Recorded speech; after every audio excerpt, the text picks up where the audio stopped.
अंबादासजी हांडे महालक्ष्मी पतसंस्थेचे तत्कालीन अध्यक्ष हनुमंत हांडे यांना अटक झालेली आहे. वस्तुस्थिती नेमकी कशी आहे आणि एकूण आउटस्टँडिंग किती आहे?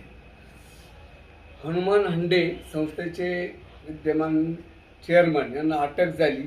ही सर्व ठेवीदारांच्या आणि सभासदांच्या तसेच गावाच्या हिताच्या दृष्टिकोनातून अतिशय जमेची बाब आहे.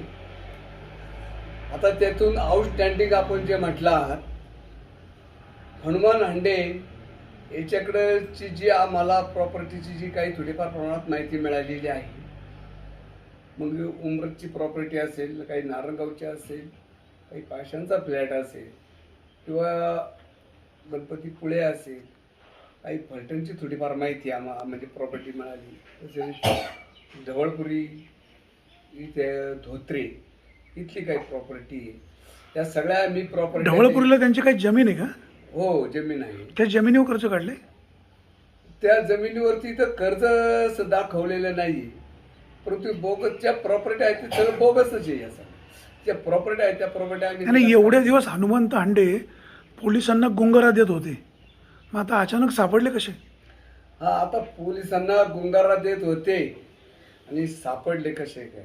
काय झालं, वाणीसाहेब ज्या टायमाला आपल्याकडं मोरे साहेब हे होते, गुरव साहेब होते, गुरव साहेबांची बदली झाल्याच्या नंतर दबडे साहेब आले. त्या दरम्यान आम्ही SP-ना जाऊन भेटलो. त्या टायमाला पाटील साहेब होते. पाटील साहेबांची चर्चा केल्याच्या नंतर तात्पुरता कार्यभार हा आपल्या गुन्ह्याचा नेताजी गंधारे पाटील यांच्याकडे दिला आणि यांच्याकडे दिल्याच्या नंतर त्यांनी त्या 10-12 दिवसाच्या कालावधीमध्ये सर्व व्यवस्थापक सत्यवान भिकाजी बेलोटे आणि माजी उपाध्यक्ष रामचंद्र धर्मजी हांडे यांना अटक केली. परंतु परत नव्याने दबडे साहेबांची तिथं नियुक्ती झाल्याच्या नंतर परत हा संस्थेचा गुन्ह्याचा तपास आहे हा दबडे साहेबांकडे सोपवण्यात आला. सोपवण्यात आल्याच्या नंतर त्याच्यात थोडासा वेळ गेला आहे. कोरोनासारखी परिस्थिती, परत त्यांच्या असलेल्या ड्युट्या साहेब लोकांच्या, कुठं नाकेबंदी असेल, कुठे काय असेल, याच्यामुळे तो अवधी गेला. आम्ही विचारणा करायचं, साहेब असं असं चाललंय, तो मिळाला पाहिजे, त्याच्याशी निगडीत सगळं असंतोष गावामध्ये पसरतोय. वेळोवेळी विचारणा केली तर साहेब आम्हाला कधी कधी थोडक्यात म्हणायचे, बाबा तुम्ही सांगा कुठे, आपण त्याचा शोध घेऊ, आपण आणू, असं करू तसं करू म्हणता म्हणता त्याच्यामध्ये बराचसा अवधी लावला. आणि ज्या टायमाला गावच अंगावाला आपल्या. गुन्हा दाखल झाल्यानंतर किती दिवस हनुमंत हांडे सापडत नव्हते पोलिसांना? गुन्हा नोंद झाल्याच्या नंतर बरोबर 2 वर्ष 3 दिवस हा पोलिसांना गुंगारा देत होता. एकूण किती लोकांना गुन्हा दाखल झाला? 33. आता जेलमध्ये किती लोक आहेत? 3 जण. बाकीच्यांना का अटक होत नाही? बाकीच्यांना अटक होत नाही म्हणजे बाकीचे जे 17 जण आहेत संचालक आणि त्याला सहकार्य करणारे सहकर्जदार आहेत, म्हणजे हनुमानची फॅमिली त्याच्यामध्ये 3 जण आहेत. ते हनुमानची 2 मुलं आणि त्याची बायको आणि 3 जण ऑडिटर आहेत. 11 संचालक, 6 जण, 3 ऑडिटर आणि 3 हनुमानच्या फॅमिलीतले, असे 17 जण हायकोर्टामध्ये अंतरिम जामिनासाठी त्यांचा अर्ज आहे. त्याच्यामुळे त्यांची अटक. नाही, अंतरिम जामीन असणं म्हणजे त्यांना काही ऑर्डर झालेली नाही? ऑर्डर झाली नाही, मग पुढल्या आदेशापर्यंत त्यांना तात्पुरता जामीन मिळाले का? नाही, तात्पुरता जामीन म्हणता येते, पण ते अंतरिम हायकोर्ट काय म्हणतात, ठीक आहे, त्याप्रमाणे ते चाललेलं आहे. परंतु त्याच्यामध्ये इतर जे आहे, खास करून भोसरीचे जे कर्जदार आहेत त्यांची सगळी सहकर्जदार म्हणजे आरोपींमध्ये नावं आहेत, त्या सर्वांची लिस्ट साहेबांनी आपले ॲडिशनल SP V. पाटील साहेब यांच्याकडे ती सुपूर्द झालेली आहे आणि त्या अनुषंगाने ती कारवाई चालू आहे. आणि आम्हाला विश्वास आहे की ह्या 3 ते 4 दिवसामध्ये ज्यांच्या जामिनासाठी हायकोर्टामध्ये अर्ज नाही त्या सर्वांना अटक होईल अशी आमची ठाम खात्री आहे. त्याच्यामध्ये शंका घेण्याचं काहीच कारण नाही. आणि राहिला प्रश्न जे अंतरिम जामिनासाठी हायकोर्टामध्ये आहे, तर पुढल्या सोमवारच्या नंतर आर्थिक गुन्ह्यांविषयीचे जे तपास अधिकारी आहेत ते आणि आम्ही समन्वय समितीची मान लोक ही हायकोर्टामध्ये जाऊन जे 17 नंबर कोर्ट आहे, पहिलं कोर्टल कोर्ट होतं, आपल्या कोर्टाची बदली झाली काय ते आम्हाला माहीत नाही, पण त्या 17 नंबर कोर्टामध्ये आम्ही जाऊन सरकारी वकील आणि खाजगी वकील हे दोन्ही, आमचा खाजगी वकील आहेच, ह्या दोन्हीला तिथं कॉन्ट्रिब्युशन करायला लावून संवाद ते 2 वर्षे जर जामिनासाठीच्या अर्जावर सुनावणी होत नसेल तर सर्वसामान्यांनी सुद्धा कोर्टावरती विश्वास ठेवायचा कसा हा एक प्रश्नचिन्हच आहे. त्याच्यामुळे ती जाऊन आम्ही ती फाईलवर काढणार आणि त्या दिवशी लवकरात लवकर कार्यवाही करण्याच्या दृष्टिकोनातून प्रयत्न करणार. हनुमंत हांडे यांच्या स्वतःच्या नावावर किती कर्ज आहे आउटस्टँडिंग थकीत? हनुमान हांडेच्या नावावर तर बघितले तर कर्ज 1ही रुपया नाही आहे, परंतु त्याचे वडील जे आहेत माधव यशवंत हांडे त्यांच्या नावावरती थकीत कर्ज आहे. ते 8 ते 10 लाखाच्या दरम्यानचं कर्ज आहे. त्यांच्या पत्नीच्या नावावर? त्यांच्या पत्नीच्या नावावरती आहे. 1 नंबर का 2 नंबर? 1 नंबर 2 नंबर दोन्हीवरती आहे. साधारण किती माहिती आहे? साधारणतः ते नाही म्हटलं तरी 50 लाखाच्या दरम्यानचं कर्ज आहे. आणि मुलाच्या किंवा सुनांच्या किंवा? ते सर्वांच्या ना, मुलांच्या आहे, सुनांच्या आहे, सर्वांच्या नावावरती कर्ज आहे. मग हे सगळं प्रकरण उजेडात आल्यानंतर किती रिकव्हरी झाली, लोकांना किती पैसे वाटले, आणि सध्या संस्था कुठल्या स्टेजला आहे? आता हे प्रकरण उघडकीस आल्याच्या नंतर ज्या टायमाला हे प्रकरण उघडकीस आलं त्या टायमाला 70% रक्कम ही अपहारामध्ये गेलेली निदर्शनास आली, परंतु त्याला उशीर झाला होता. आणि जी रक्कम होती त्याच्यामधली 15% रक्कम म्हणजे साधारणपणे 3.5 ते 4 कोटी रुपये हे मॅचिंगमध्ये झाले आणि राहिलेले फक्त 5 कोटी रुपये, 4.5 ते 5 कोटी रुपये हे वसुली पात्र राहिले. आणि त्या 4.5 ते 5 कोटीवरतीच हा डॉलर सगळा चालू आहे. त्याच्यापैकी आमच्याकडे 70 ते 80 लाख रुपये आम्ही मागल्या याच्यामध्ये मार्च एंडिंगमध्ये वसूल केलेले आहेत. आणि ह्या बाकीच्या ज्या कारवाया आहे या कारवाईमध्ये सगळी प्रकरणं आम्ही घेतलेली आहेत. ते टॉप 10 मधली 18 प्रकरणं आहेत. आणि ते आता एवढ्या 4-6 दिवसामध्ये जाऊन कलेक्टरच्या आदेशाने ताब्यासाठी तहसीलदारांकडून येऊन त्या प्रॉपर्ट्यांचे ताबे संस्थेच्या नावावर काढण्यात येतील. नाही, आता एकूण जे तुमचं थकीत कर्ज आहे संस्थेचं लोकांकडनं येणं त्याचा एकत्रित काय आकडा माहिती आहे? आता एकत्रित आकडा म्हणजे 5 ते 5.5 कोटीचाच आहे हा, जे 15% मॅचिंगवरती. मग आपण 5 कोटी म्हणतो आणि 30 कोटीचा घोटाळा झाला असं म्हणतो, म्हणजे जुळत नाही. मग अपहारातली रक्कम आहे ना. हा घोटाळा टोटल जो आहे हा 31 कोटी 82 लाखाचा आहे आणि आउटस्टँडिंग फक्त 5 कोटी. आउटस्टँडिंग 5 कोटीच आहे आपल्याकडे. त्याचं कारण तुम्हाला सांगतो, हा अपहारातला पैसा यांच्याकडे वर्ग झालेला आहे ना. कोणाकडे वर्ग झाला? ज्यांच्यावरती ठपके ठेवले, ज्यांच्यावरती FIR आहे ना त्यांच्याकडे येतो पैसा. रक्कम येणं आहे का फक्त कागदोपत्री येणे? कागदोपत्री असते त्यांच्याकडे दिसते ना. कागदोपत्री तर क्लिअर कट असतं टायटल, तर त्याच्यावर कारवाई झाली. अंबादासचे हांडे ह्या लोकांनी किती कोटीचा अपहार केला? 30 कोटींवर काहीतरी लाख. हो. आणि संस्थेचं लोकांकडनं येणं किती आहे यांच्यासह?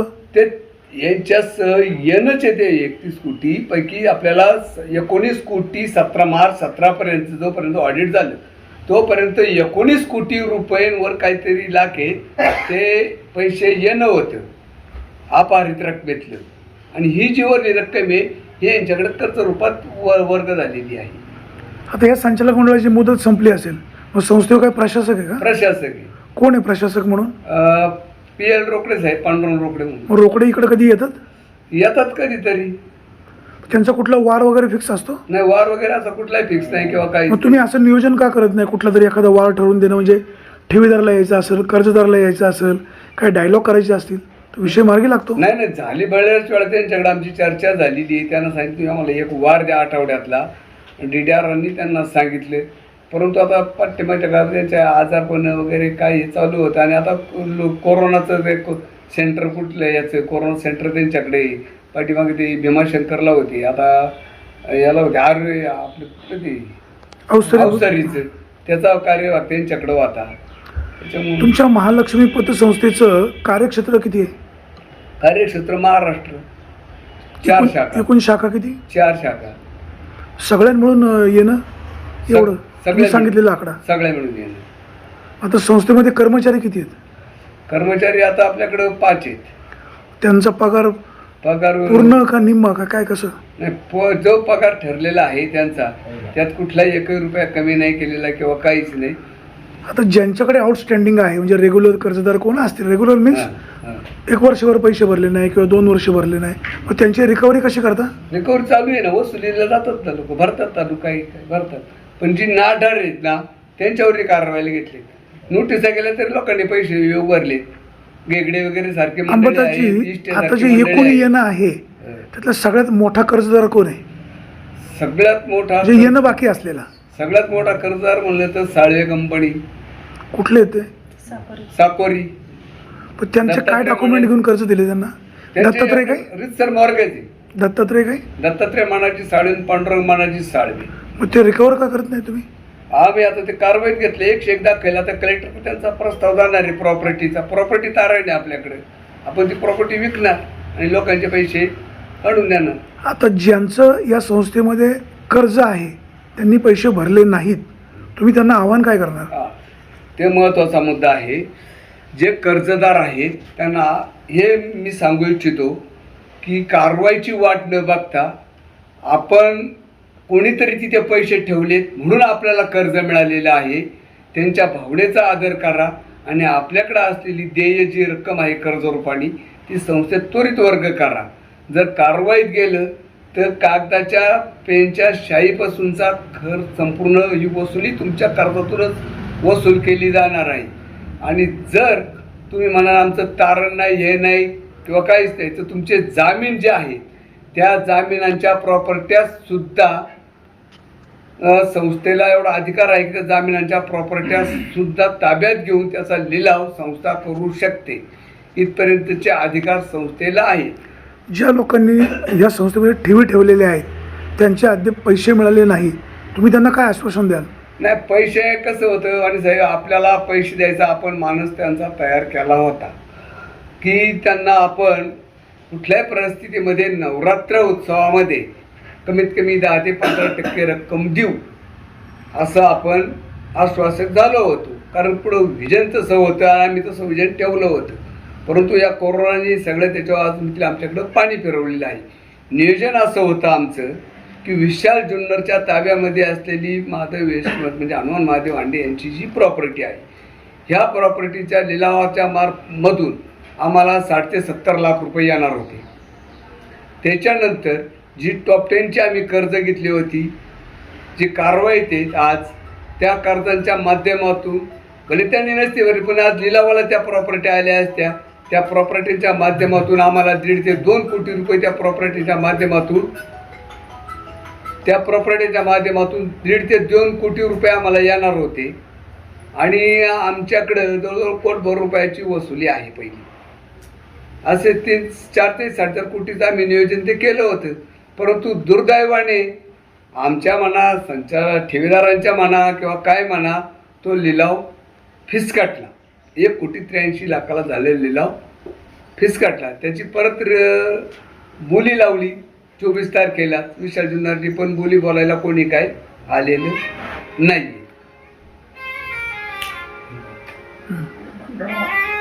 त्याच्यामुळं ठेवीदारांनी विश्वास ठेवावा. ही जी चाललेली कारवाई आहे ही योग्य दिशेने आहे. हा संपूर्ण कागदातला खेळ आहे. प्रशासनावर असलेल्या अधिकाऱ्यांवर विश्वास ठेवला आणि तर पैसे मिळण्यास काय अडचण येते असं वाटत नाही.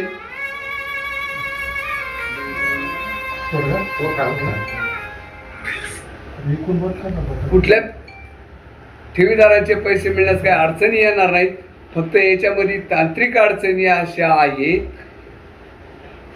ह्या प्रत्येक रुपयाच्या वसुलीसाठी चॅलेंज आहे. समोरचे जे आरोप ज्यांच्यावर दाखल केलेले आहेत संचालक मंडळावरती, ते एवढ्या सहजासहजी करोडच्या प्रॉपर्ट्या कोणी सहजासहजी सोडणार नाहीत. वाणी साहेब ते हायकोर्टात जातील, सुप्रीम कोर्टात जातील, तिथपर्यंत तुम्हाला कायदेशीर मार्गाने ते सुद्धा त्यांचा प्रयत्न करणार. ज्या लोकांचे पैसे आहेत ते पैसे मिळायला हवे. 100% आपण या संस्थेचे सभासद आहात नाही. म्हणजे तुम्ही संस्थेचे सभासदच नाही, नाही तुमची काही इथं ठेव वगैरे आहे? ठेवय नाही, पण आमची आपण नव्याने महाराष्ट्र राज्य ठेवीदार संघटना संकल्पित ही स्थापन केलेली आहे आणि त्या अनुषंगाने सगळे हे काम करतो. एक अशी माहिती मिळते की तुम्ही जी काही कमिटी गठीत केलेली आहे, हां जी काही रक्कम रिकवर झाली म्हणजे वसूल झाली, हां त्याच लोकांनी आपापल्या नातेवाईकांच्या लोकांना हां तुमचे पैसे घ्या, तुमचे पैसे घ्या असं वाटप केलं. म्हणजे ते काय नियमबाह्य झालं असं नाही, हां. पण ज्याच्या हाती ससा तोच पारधी असं काही घडलंय? असं ते नाही घडलं, असं नाही घडलं. ते तुम्हाला म्हटलं ना कशात झालं, ते मॅचिंग मध्ये झालेली आहे, पहिले झालेली. पण ज्या वेळेस आपण इथं आलो 25 मे 2018ला, ज्या टायमाला ही मंडळी माझ्याकडे आली त्यानंतर आलो, तिथपासून तर आज तागायत इथे जी जमा रक्कम झाली याच्यामध्ये फक्त 3 ते 3.5 लाख रुपये हे इमारतींची भाडी, त्याच्यानंतर नेटची भाडं, लाईट बिलं हे सगळं देणं बाकी होतं, कर्मचाऱ्यांचे पगार देणे बाकी होते. हे सगळं सुरळीत केलं आणि याच्या उपरक्ष जाऊन आपण ही प्रकरणं दाखल करण्यासाठी 15 ते 16 लाख रुपये फी भरलेली आहे रजिस्ट्रारला 4% वसुलीची. त्याच्यानंतर परत 3 लाख रुपये आता याची वसुलीची रक्कम भरली. 138ची प्रकरणं आहेत आपली, 33 प्रकरणं कोर्टामध्ये, त्याची फी आपण भरलेली आहे वकिलांची. हे सगळं वसुलीतून चाललेलं आहे. जे पूर्वी ज्या आपण यायच्या आधी इथं जी रक्कम होती ती जशीच्या तशी जिथे आहे ती 16 शाखेंमध्ये होती, ती आपण 2-3 शाखेंमध्ये आणलेली आणि जशीच्या तशी आहे. त्यातला एकही रुपया खर्च केला गेलेला नाही आणि त्यातून खर्चही होत नाही. हा खर्च सगळा वसुल्या करून हे करून करतोय आणि एवढं करून आज आमच्याकडे जवळ 60-70 लाख रुपये त्याच्यामध्ये बॅलन्समध्ये. मॅडम तुमचं काय नाव? चंदाताई गाडगे, निमगाव सावा, सारिका पवार महिला पतसंस्थेची चेअरमन. तुमचा इकडे काय विषय? इकडे हे थोडेसे नातेवाईक हनुमान हंडे असल्यामुळं बाकीचे भाऊबंध म्हणजे म्हटले की ठेवा पैसे सुरक्षित आहे, संस्था म्हणजे मोठी तुमच्या आहे. महालक्ष्मीमध्ये काय ठेव आहे का? हो, 7 लाख रुपये माझ्या सासूबाईंच्या नावी, माझ्या आईच्या नावी. अंबादासजी, आता यांना पैसे कधी मिळतील? आता एक सगळ्या कारवाईतून आल्याशिवाय पैसेच देत म्हणे. यांना पैसे मिळतील 100%? पैसे 101% मिळणार, त्यात तिने मात्र शंका नाही. फक्त लोकांनी उद्या त्या प्रॉपर्टी या लिलावासारखं नको आहे, लिलावाला पुढं आलं पाहिजे. लोकांनी उद्या यांच्या प्रॉपर्टी सील करायच्या, जप्त करायच्या, पंच म्हणून सह्यांना पुढं आलं पाहिजे. आंबाला भांडे म्हणजे नाही ना पंच, सगळ्यांनी मदत करायला हवी. सगळ्यांनी मदत केली पाहिजे. नाही तर मी येत नाही, माझा बाबा तो शेजारी आहे, माझा भाऊबंद आहे, माझं त्याचं असं सलोख्याचं नाते नात्यातलं हे म्हणून उपयोग नाही. हे भावनिक होऊन चालणार नाही. हांडे साहेब, जेव्हापासून हे प्रकरण उद्भवलं तेव्हापासून विघ्नर टाईम तुमच्यासोबत होतं. हो. एक मागे बैठक झाली, त्या बैठकीला पण आम्ही होतो. आताही नियमात आम्ही तुमच्या सोबत आहोत. नियमात काम करा, आमची साथ तुम्हाला 100% असेल. आणि तुमचं सर्वांचं, मग विजय चाळक असतील, तुम्ही असतील, जेवढे आपल्या तालुक्यातले हे प्रिंट मीडिया असेल, इलेक्ट्रॉनिक मीडिया असेल, या सगळ्यांचं सहकार्य अपेक्षित आहे आणि अशीच वेळोवेळी आम्हाला सहकार्याची भावना ठेवा.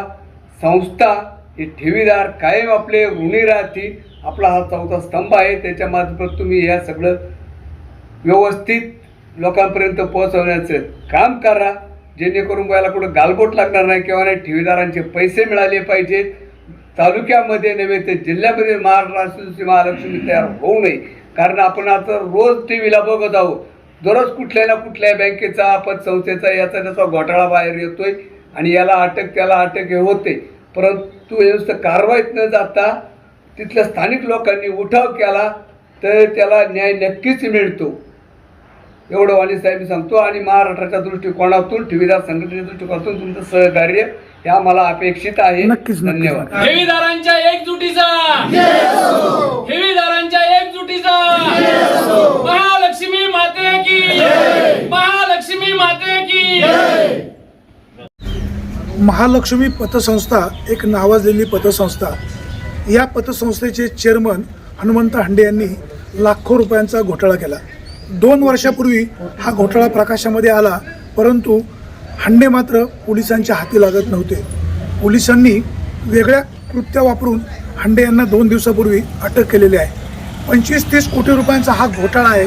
हा घोटाळा लवकरच बाहेर येईल.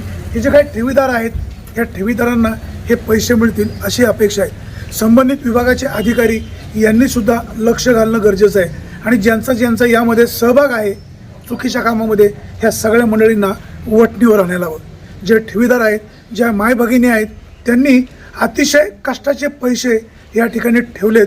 हे सगळे पैसे मिळेपर्यंत तुम्ही आम्ही सगळे ह्या मंडळींच्या सोबत राहू, सहकार्य करू. त्याचबरोबर पोलीस प्रशासन, सहकारातील अधिकारी साथ देतील अशीच अपेक्षा. सुरेश वाणी, विघ्नर टाइम्स, उमरज.